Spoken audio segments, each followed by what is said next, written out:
What is good? Round one of Scott Fishbowl has begun. I'm going to go through each one of my picks. Figured this would be something that was cool to document the journey, and I am picking at the 101. So it is actually pretty easy for me to kind of plan these videos, go through each selection as to how I'm going to build my team. Thought I would take a little bit of a different approach this year. So figured I would just live stream them all, whether there's any viewers, any questions.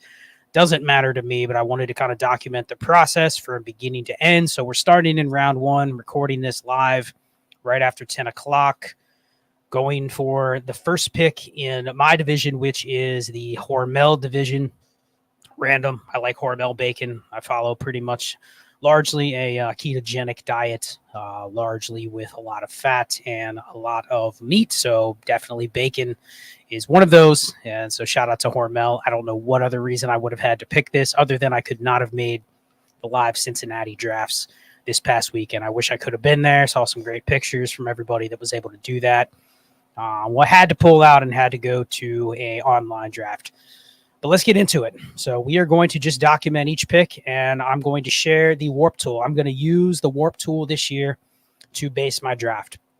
Obviously, picking at the 101, I get my choice. Don't pick again until the 212, and then with the third round reversal, we'll go with the 3-4 turn, 5-6 turn, etc. So I'll be documenting each pick live on Twitter and on YouTube. So let's just go through real quickly the WoRP tool.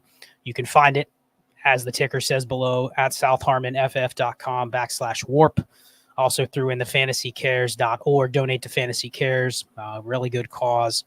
I plan to donate a portion of the July Patreon feed for Dynasty and Chill, patreon.com/Dynasty and Chill to Fantasy Cares. So shout out to them.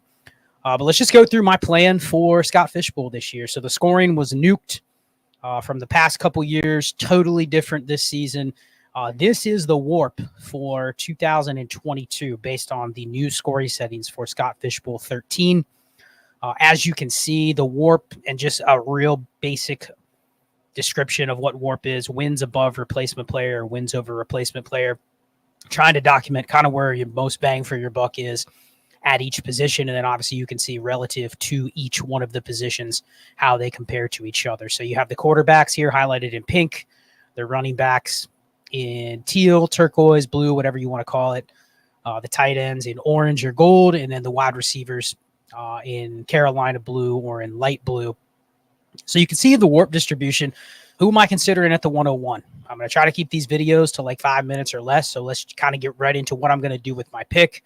Obviously, here I am on the clock in the Hormel division, ready to go with my first pick. What do I want to do? I've listened to some content about what to do with the 101, what to do early on in drafts. You can justify it. I'm going to remove the running backs and receivers because I do not think I'm considering a running back or a receiver with the 101. So I'm going to remove the running backs and the receivers. So here you go. Quarterback and tight end would be what I would consider. Now, obviously here, if you look at the quarterback scoring from last year, sheer volume of points, the quarterbacks are scoring far more than every other position. So that's the biggest factor that I'm looking at just from a sheer point perspective.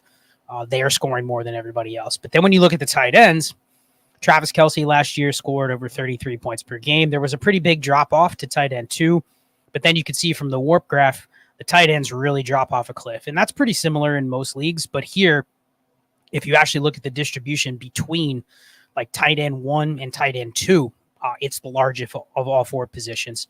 And then even from tight end 1 to just tight end 4 or 5, it's massive. Last year, you're talking about tight end 6, Evan Ingram, 0.82.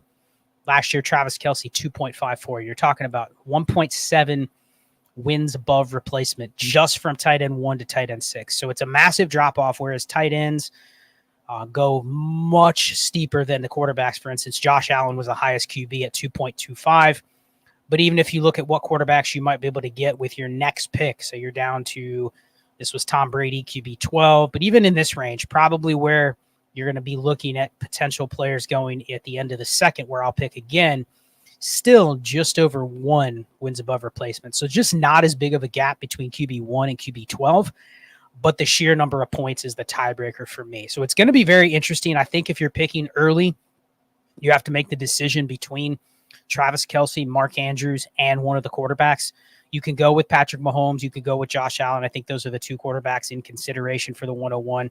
Jalen Hurts could be if you just want to zig or zag. But I think if you pick at the 101, a lot of the teams that are going to be built are going to be very similar to yours, and you probably have to take Josh Allen. So it's between Josh Allen and Travis Kelce.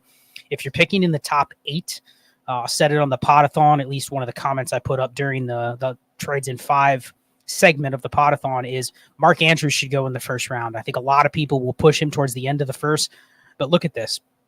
If you're looking at WoRP and you see where it flattens off at tight end, so it flattens off right around tight end 25, tight end 26. But really, if you look at the WoRP between tight end 5 and tight end 25, it's all the same.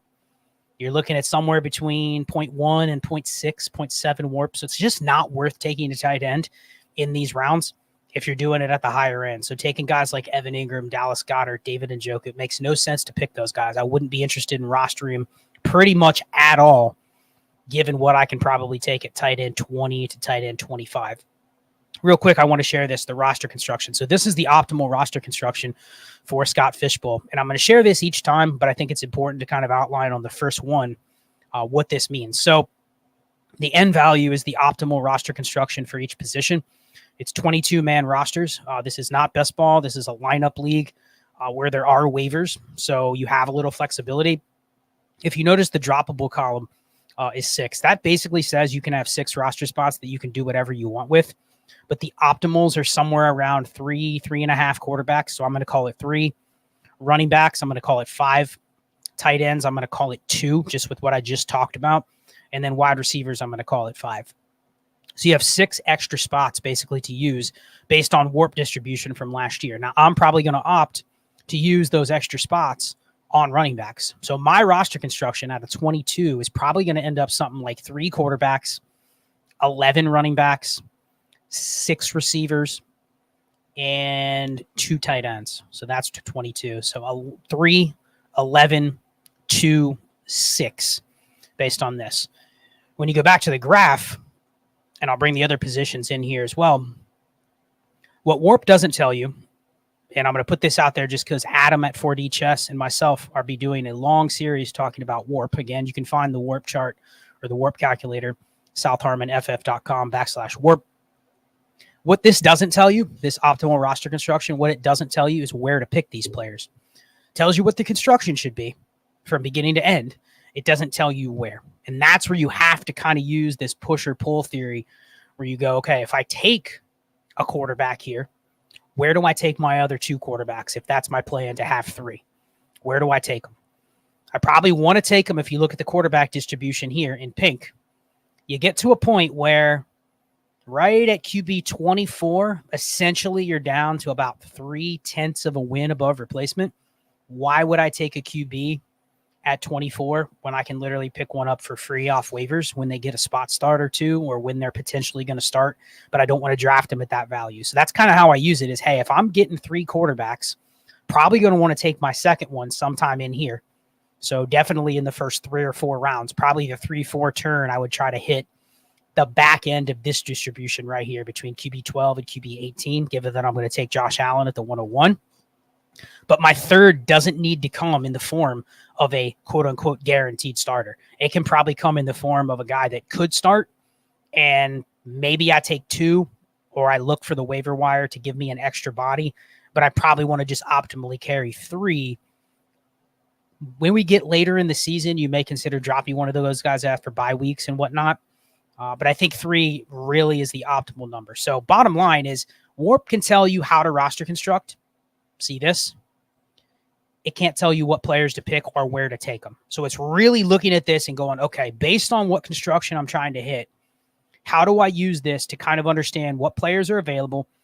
You know, if I look at receivers, there's a ton of receivers available right here from wide receiver 9, literally all the way to wide receiver. Geez, I mean, it really doesn't get below 0 until you go way past like wide receiver 50.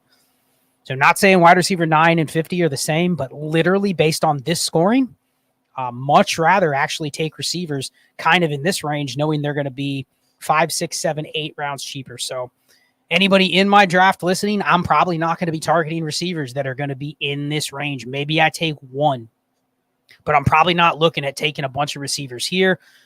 win, especially if I roster construct right and I only end up with 6. If I end up with a bunch of guys down here, I'm kind of going to be forced to start them, right? Because it's a start 11. I'm going to have to start somebody at receiver. And what I don't want to do is roster too many receivers and then be stuck having to decide between those receivers, because the biggest thing about lineup leagues with WoRP is this is true WoRP. So what you're seeing on the screen is true WoRP. What you're not seeing is how much did you capture in your starting lineup. So the better you align to these principles, for instance, instead of drafting 3 receivers in this range and then 2 here, I might as well just take 5 here because they're going to come at a much cheaper price, and I'm still going to have to start those guys regardless. I have to start 3, probably going to end up starting 4 or 5, but I have to start them. So it gives me basically cheaper bang for my buck by picking them there instead of being tempted to spend more, which is going to make sometimes these guys the best available players on the board. I'm talking about all the receivers in this range. And then I'm either going outside of my roster construction or I'm rostering the guys that are in this range, the Curtis Samuels, the Gabe Davis, the Jacoby Myers. What you don't want is those guys is like your wide receiver 7 or 8, because then you don't play them and you don't capture a lot of this WoRP. Sure, Jacoby Myers last year, for instance, 0.38 wins over replacement. But how much does he started? How much was he started in your actual lineup? If you only started him 60% of the time, and half of those weeks were the weeks where he actually had negative WoRP, then really you never captured even half of this 0.38 wins over replacement. So that's the biggest reason why you use this. And then you have to kind of be creative based on what you've picked, what your roster construction is going to be, how you want to decide where to pick these players. So again, roster construction, if you use this tool, southharmonff.com/WoRP, it'll kind of give you a roadmap as to what your roster construction should be. Again, if you're reading the droppable for a lineup league, those are flexible spots. Play your market. This is 22-man rosters. So what I know is that most likely there's going to be receivers that are in this range always available. There's always going to be somebody that emerges where I'm like, wow, that guy could give me a couple above 0 WoRP weeks. The problem is, when do I know when to start him? So really, I don't want to be fishing in those ranges unless I'm picking them off of waivers. I'm probably going to go with an 10 or 11 running back build based on those droppable spots. I want those extra spots to be running backs. So with that, I will go ahead and make the first pick. We are going to draft Josh Allen. Make the draft pick.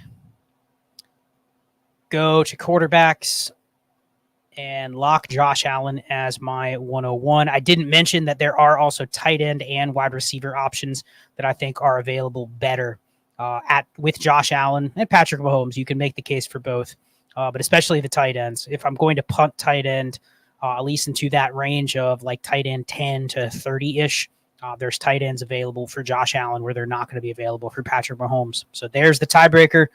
Josh Allen is the pick at 101. We will be back with the second round pick, which will be a standalone pick. And then obviously with the third round reversal, we'll go 2 picks after that, round 3, 4, 5, 6, etc. Remember to donate to Fantasy Cares. And when I'm on the clock, depending on the pace of this Hormel draft, I will go live again for round 2.